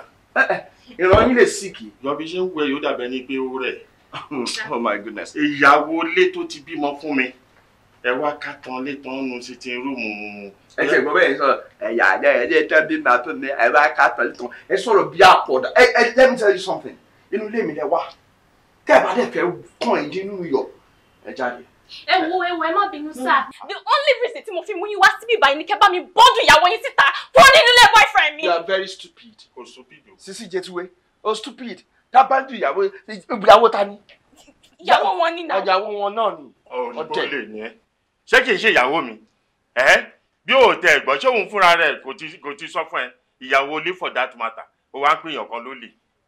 O lè dà láàrin àwọn méjèèjì. Ẹ̀yin náà gbọ́ bẹ̀ ṣe ń sọ̀rọ̀. Ẹ̀yẹ́ láàjẹ́ èmi àjẹ́ ìyàwó ẹ̀gbọ́n rárá. Tẹ bá ní làákàyè ni ọmọ kékeré yóò ní mú yín lẹ́yìn. Kẹ wá sínú ilé tèmi kẹ sọ pé ìyàwó yín lè yàn kan. Look man, I respect ara yín kẹrọra jáde kúrò nínú ilé mi. Peacefully, okay? Tó bá ti fún mi ìyàwó mi máa rárá jáde. Àìfún mi ìyàwó mi bí làwọn méjèèjì máa kú sí. Ẹ̀yin àti láyé. Èmi àti ẹ. Ẹ fi kú ṣèfà jẹ dànù. Ọ̀dà bó ti. Ẹ kọ̀ kú dànù. Èmi ẹ̀gbọ́n. Ẹ jẹ́ kí n Mo ṣe kékeré rí omi ò dẹ̀ gbádùn kékeré. Bẹ́ẹ̀ ni mo sọ fún ẹ. Ẹ dẹ̀ ní gbádùn láíláí ẹni sùúrù. Wo Sisi Jetuwe tó o bá fẹ́ wàhálà ó yá gbóhùn ọ̀sán yẹn kò bọ́ síta. Kí ló sọ́nsìn? Ó gbọ́ mi náà. Tàdé ni mà. Tí bá gbá ẹ wá di dúdú ni. Ẹ wọ́n gan kó sì dànù. Ṣé o rò pé ìwọ nìkan lọkùnrin tó wà ń ta ni? See, let me tell you, ìwọ nìkan kọ́ lọkùnrin tó wà ń ta. Ṣọ̀gbọ́n sì, ìwọ nìkan kọ́ èmi gan fẹ́ mọ́. Mi ò fẹ́ mọ́ kókó sì dànù. Idiot. Àgbáyà. Àgbáyà. Idiot. Mẹ́ta 10 kọ́bọ̀. Jọkẹ́. Mẹ́ta 10 kọ́bọ̀. Ìwọ dà. Àdáda ni. Bọ́ báyìí. Kí ló ṣe yín lọ́wọ́? Bọ́ báyìí. Aláyé máa fún yín blue tẹ́ ẹ máa gbàbẹ̀ lọ. Má lọ wá o. Mom, so it's true. You don't really love me. I'm sorry. You're sorry for what? Mom, we can't just come together and be a whole family.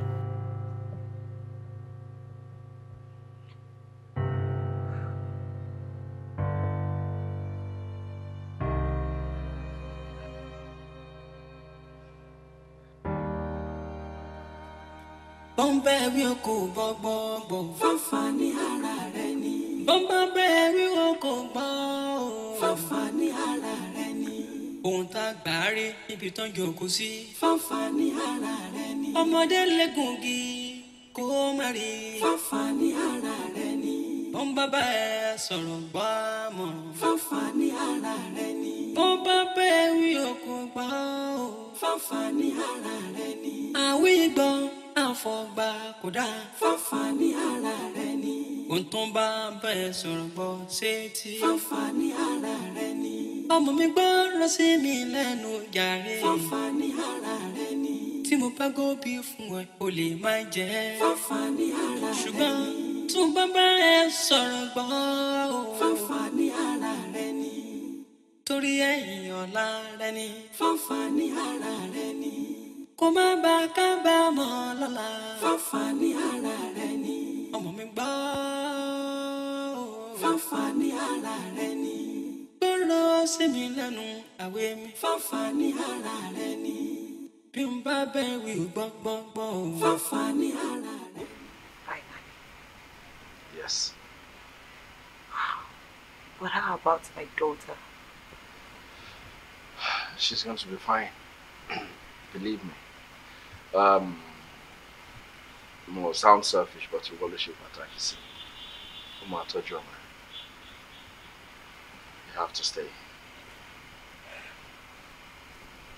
Okay. Thank you for coming back. Thank you. Let me get you something to eat. Okay, baby, thank you. Mom, don't you love me? I do. I love you so much. Then let's go home. I'm sorry. Sorry for what, Tejoke? Sorry for what? Oh, Dejeka Lolly, what are you doing here? Eh? Your family loves you. Do what with me, Tejoke. You don't know now. Take a malole. Kí ló ń ṣe ń bì? Kí ló ń fún ẹ bí tí mi ò lè fi ẹ́ wò dé jọ? Williams, my heart does not belong to you anymore. My heart belongs here. Kí ló ń sọ lẹ́nu jáde? Your heart belongs here. Adéjọkẹ́, jọ̀ọ́, mo fi Ọlọ́run tó ń sìn mo fi bẹ̀. Jọ̀ọ́ torí Ọlọ́run. You know very well that I love you. Ó dẹ̀ jọ̀ọ́, tó bá lẹ́ṣẹ̀ kan tí mo ṣe fún ẹ, ó dẹ̀ dáríjì mi. Dáríjì mi. Oh, please. Mom, please. Adéjọkẹ́. Let's move. I'm sorry. Indecision is an example of ignorance. Ẹni wo ṣẹ́jú apẹ́ létí omi. Aláìníkan ṣe ènìyàn ló ń fún onídọ̀là.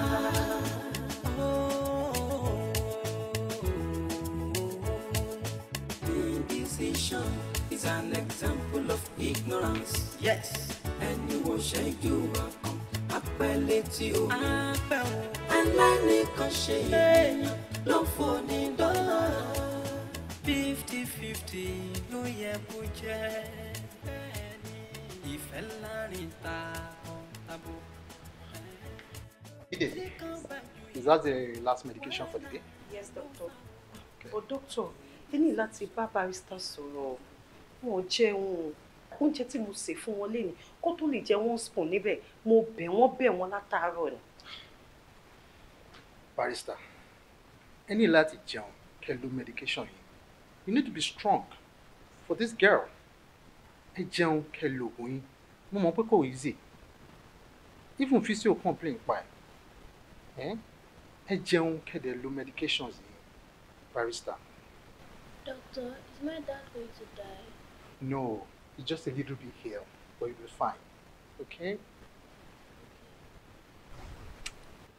Barrister Sherry, the healing process actually starts with you.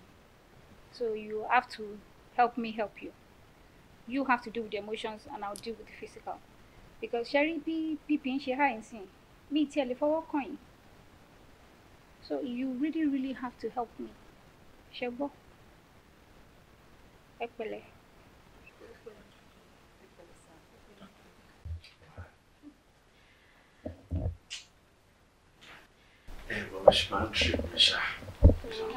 It's been my dream for over 20 years.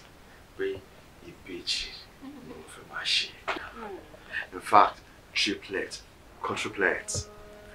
I'm telling you, you know, like my January, you know, can jay and ya woolen at the year, great Lola, he be a lot now.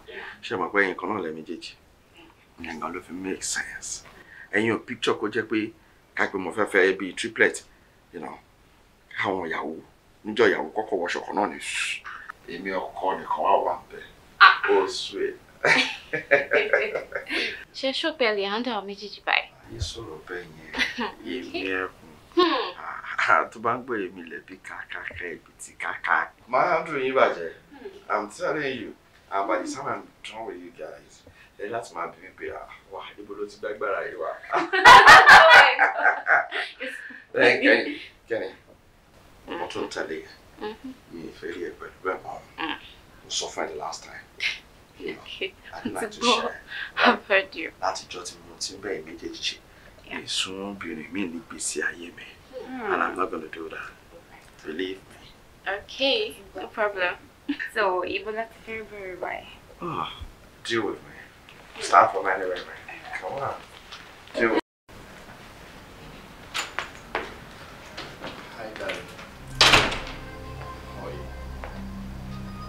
Don't darling me. Tabi, where have you been? Come on, no more. Put more jáde pẹ̀lú àwọn ọ̀rẹ́ mi now. Àwọn ọ̀rẹ́ again.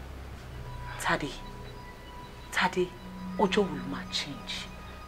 Ọjọ́ wo ló fẹ́ change? At your age. Ká tiẹ̀ gbà pé ìgbà tó ń ṣe ó kéré. Wo time yẹn sí gbà yóò yẹ kó ti change. Ìwọ fi mí lẹ̀ sínú ilé yìí láti ọ̀sán àná ní pé òun bọ̀. Wá lọ bẹ́ mi yà láàárọ̀. Ó pè ó ṣe kankan. Mo tún pè ẹ́ ó tún pick. Ti pípé yẹn battery phone mi kú ni. Battery phone ẹ kú. 2% ló kù yìí now. Okay, fine. Ìgbà tílẹ̀ ṣú kó tó gbọ́dọ̀ wọ̀n rẹ̀ lọ. Why tó ṣe pè mí?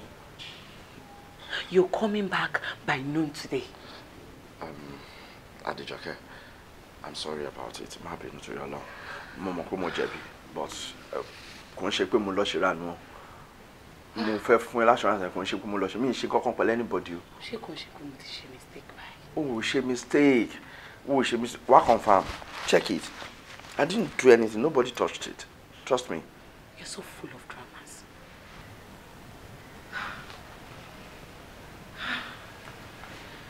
Sorry.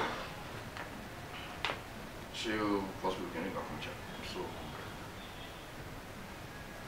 I'm sorry.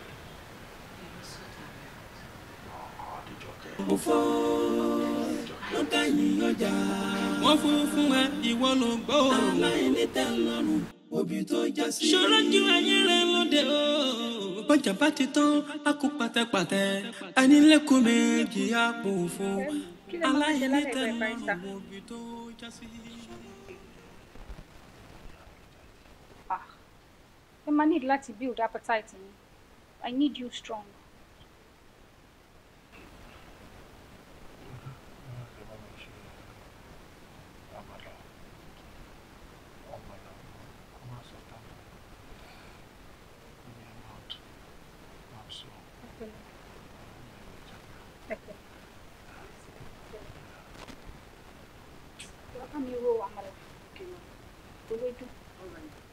Surely protein to bama ma te kata po one shape mo ila lásìkò this something like that ma fatasi po pẹ̀lẹ́ pẹ̀lẹ́ let's try something. We're going to do a little exercise, so you're going to raise it and I'll count 1 to 10. Pẹ̀lẹ́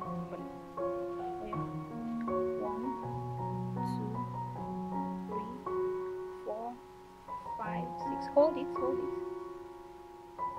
6, 7, 8, 9, 10.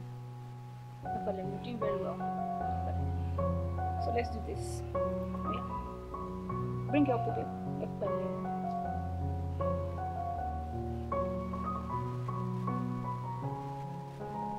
You're doing well. Yeah. Hold it. Squeeze. Epele. Squeeze. Squeeze it.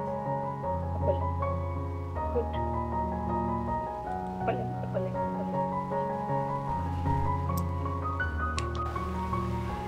Showing not to improvement to what's in. It's a very, very long but good journey for you. Epele. Like by saying life is not without its challenges. Even at my age, with all those heartbreaks, well, you see, we have to move on. Okay, let's do this. Thank you so much. I really appreciate you. If not for you, position would I would have gone down the drain. Thank you. I'm happy to help.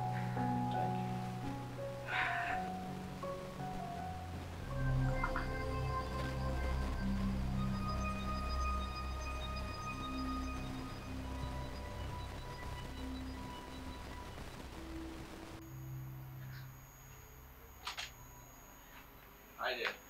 Ah, babe. Hello. Ibeji. Good afternoon. Ibeji, they're so identical. Yes, they are. Yeah. Wọ́n tún lóyún. Oh, kí wá bímọ, kí wá bí ìbejì méjì. Anyway, yes, one beautiful family wa. Wọ́n approach me pé àwọn fẹ́ darapọ̀ mọ́ wa. Oh, thank you. And Yorùbá ló máa ń sọ wípé nǹkan yẹn ni ò kí ń di méjì.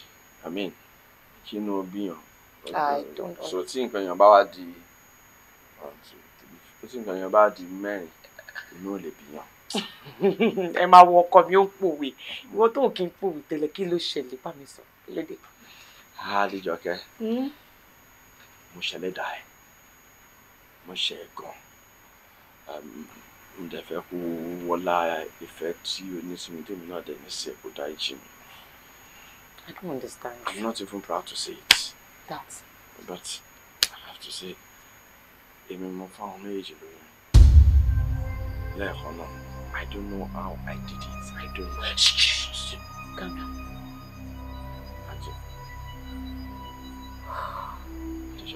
Let me understand what you're trying to say.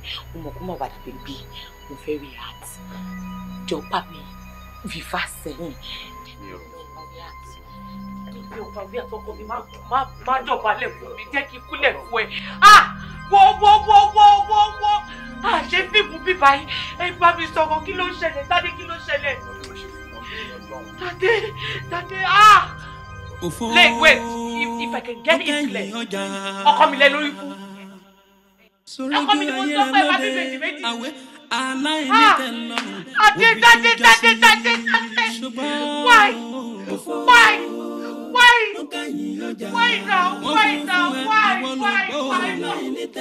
Get away from me.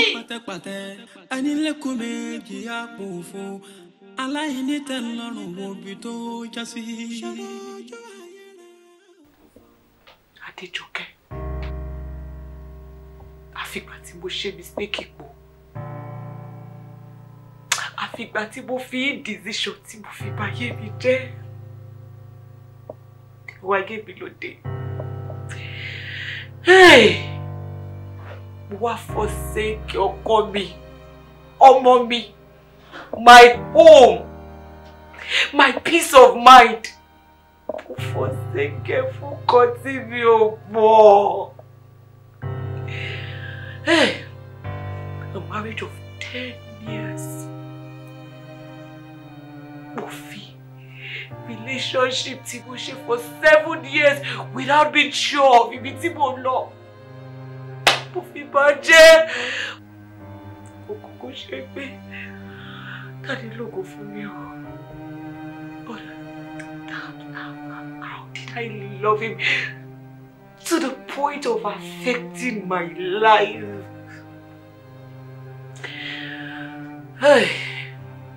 Oh, easy. Come on, no, the cash, we don't read that. What about the attention?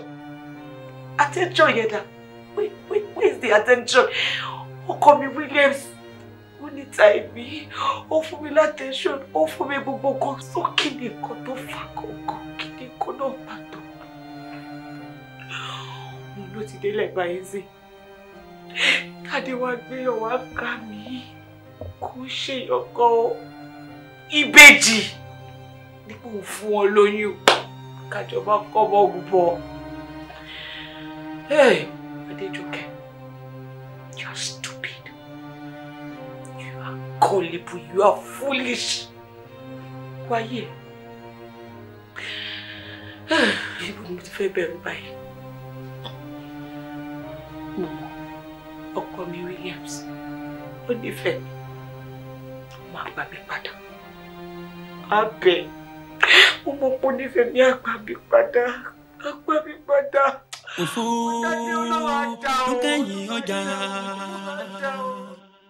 Sorojú ayéra lóde, àwẹ̀ aláìní tẹ́lọ́rùn òbí tó já sí ṣùgbọ́n òfò ló kẹ́yìn ọjà wọ́n fún ẹ ìwọ ló gbọ́ aláìní tẹ́lọ́rùn òbí tó já sí ṣọ́ra ju ayé rẹ lóde o ọjà bá ti tán a kú pàtẹ́pàtẹ́ ẹni lẹ́kọ̀ọ́ méjì á kú fún tí mo ṣe rí yìí dùn gan. Ojú yín ti wálé, ara yín ti wà òkè sá. Dúpẹ́ ọ̀dọ̀ Ọlọ́run. Adéjọkẹ́ ọmọbìnrin yẹn olórí burúkú ni o. Because ó rẹ́dì láti pa yín fún wa ni o. Ọlọ́run ni ọ̀kẹ́ fi ẹ̀mí yín lé lọ́wọ́ o. Èmi máa ti fa sí kòtò lọ. Gbogbo rádaràda tó ń ṣe ọ̀fà fọlọ́. Ọlọ́run ọba olùdájọ́. Àti àdúpẹ́. So anything tó bá fẹ́ ṣàpè. Oh my God. Kí ló dé? Kí lè ṣe mí lọ́dọ̀ ẹ̀? Ṣé nítorí oyún tó ní fún mi tí mo dẹ̀ sọ pé kò má ṣe? Àtijọ́ ìtì tí ń pè ẹ́, mo ṣáà ń bẹ́ẹ̀ náà ni. Ipe kò foyún ilẹ̀ fún mi. I will take care of your child and yourself. Mo fẹ́ fẹ́ sílé ni, Déròǹkẹ́. Please, ó tẹ̀ dá àwọn èèyàn mi wà bí. Sórí físíò mi ni. Ó dẹ̀ ti lóyún fún mi. Oyún tó wá nìyẹn, mi ò fẹ́ kó bàjẹ́. Mo dẹ̀ ti bẹ́ẹ̀. In fact, tí mo ti fojú mi kàn sí ilẹ̀ ta sí. Mi ò dẹ̀ fẹ́ kó ṣẹ́ oyún yìí. Nítorí tó bá fi lè bímọ yìí fún mi, ọmọ yẹn máa dàbí ayọ̀ mi ni, ìdùnnú mi. Ilé ló tóbi jọ̀rọ̀jọ̀rọ̀ yìí. Èmi àti ọmọ mi kékeré ẹnìkan la dá wà nílé. Àbí kò yẹ, mo fẹ́ kó bá mi bẹ̀ pé kó fi oyún mi sílẹ̀. Ìyàwó wa, ẹ jọ̀ọ́ nítorí t'Ọlọ́run. Gbogbo tó náà bá dá pátápátá ni mo fi bẹ̀ yín. Ẹ jọ̀ọ́, ẹ gbọ́ gbogbo ọ̀rọ̀ tí barista tó wọ́n sọ. Bẹ́ẹ̀ ṣe wò wọ́n yẹn, àwọn igi lẹ́yìn ọgbà wa o. Ẹ jọ̀ọ́ nítorí t'Ọlọ́run. Ó dẹ̀ wọ́n pẹ́ ní tí tẹ́ bá fi máa fi ṣe tẹ́ bá ní tí. Mo tọ́ ti example of ignorance. Ẹni wo ṣẹ́jú akàn apẹ́lẹ́ tí omi aláìníkan ṣe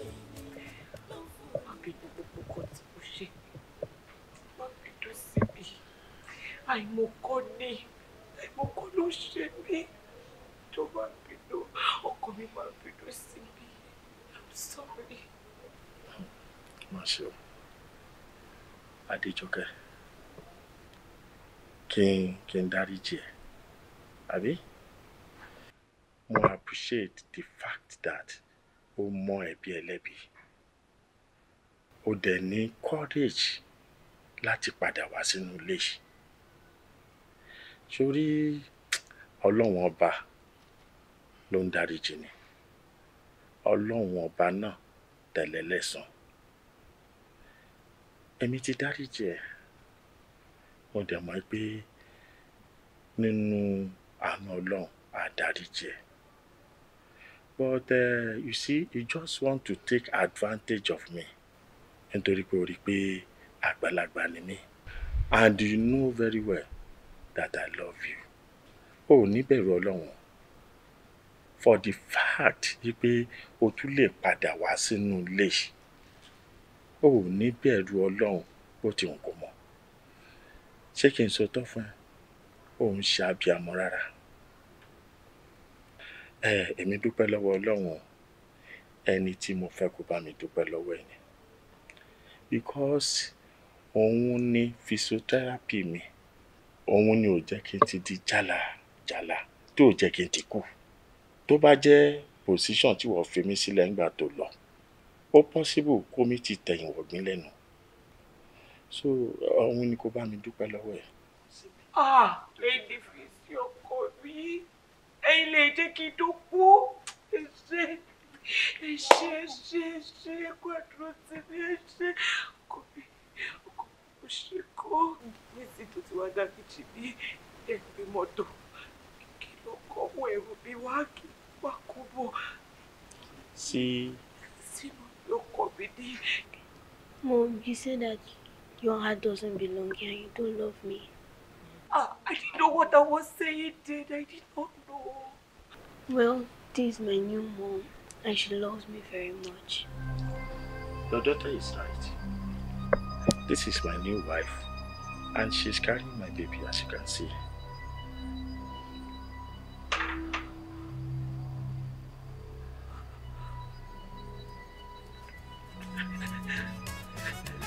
Decision is an example of ignorance.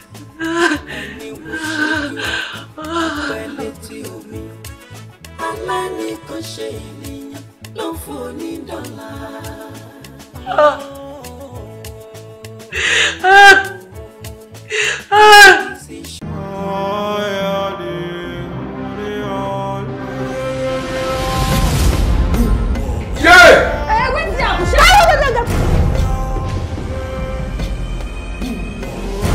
Odindi ọmọ mẹ́ta láì pọ́jọ́ láì pọ́ṣù láàrin oṣù mélòó. Inú tèmi gan ò dùn, inú mi ò dùn. Báwo ni mo wọlé tí gbogbo ilé ìdẹ̀ wà ń ṣẹlẹ̀? Ṣé ẹ wo ìjọba ò mọ̀ bóyá ẹran pápá ìyàwó àbí ẹ̀gbọ́n pa àbúrò ní tó bá ti ní ọ̀kan méjì mọ́ káàkiri ẹ̀jọ̀ kúndọ́ máa dá fún.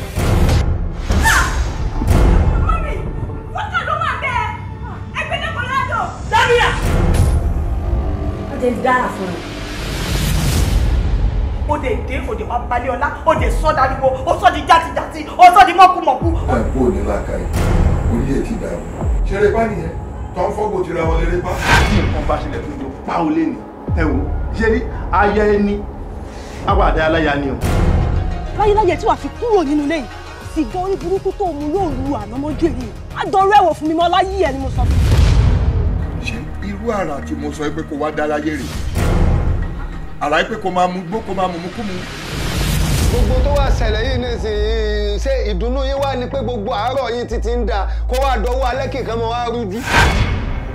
Sórí ibi tí ò bá ti sí love kò lè sí peace. Ibi tí ò bá ti sí peace kò lè sí progress.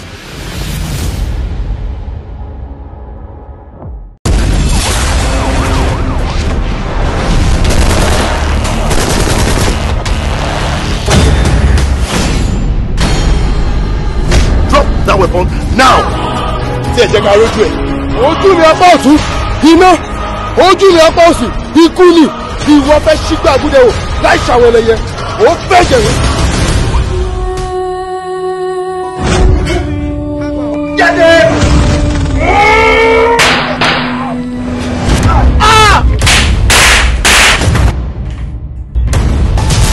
Today is the end of the road for you.